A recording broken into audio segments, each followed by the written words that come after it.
Nobody likes unexpected interruptions.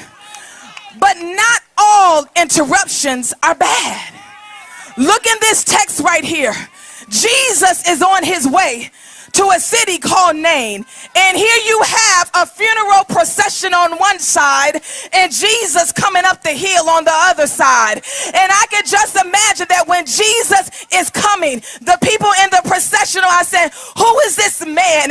He's about 30 years old or so, and he's coming up this hill, and I know he's not finna interrupt this funeral right now. I know he's not finna do this right now, because that's not proper protocol.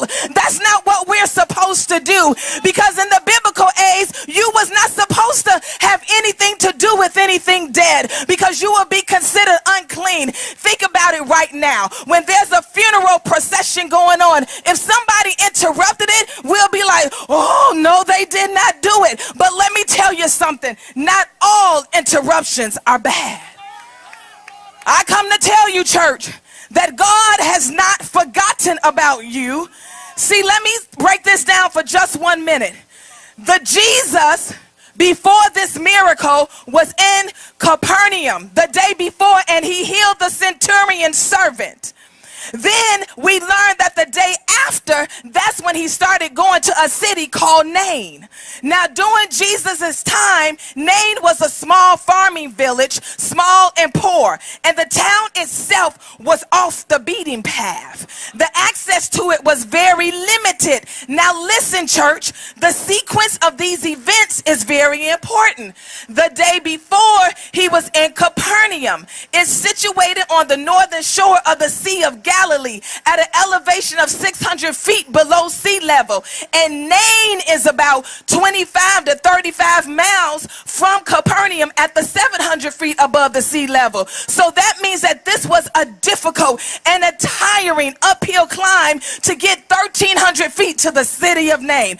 But in order to go from Capernaum to the city of Nain, it will at least take 2 to 3 days. But Jesus and his disciples and his crowd did it in 1 day. So that lets me believe that Jesus was intentional about interrupting this funeral procession. Church, God has not forgotten about you. He knows your name, and he knows your situation, and he knows what you are going through. Jesus traveled to a town where they were not expecting a miracle to happen.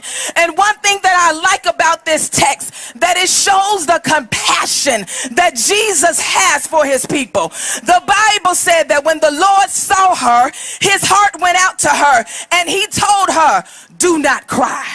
What you have to understand, that this was a grieving woman. She was without a husband, and she was without a child, and she was at the head of this funeral procession.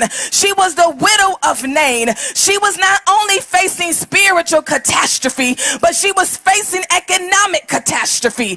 Let me tell you why. Because back in the biblical days, the man was the one that was over the land. He was the one that brought in the income. But because he died, the responsibility went to the son, and now her son is gone. So here this lady is facing a future without hope. She was a dead woman walking, alive on the outside but dead on the inside. Hope had died with her son, resulting in 2 dead people rather than just one.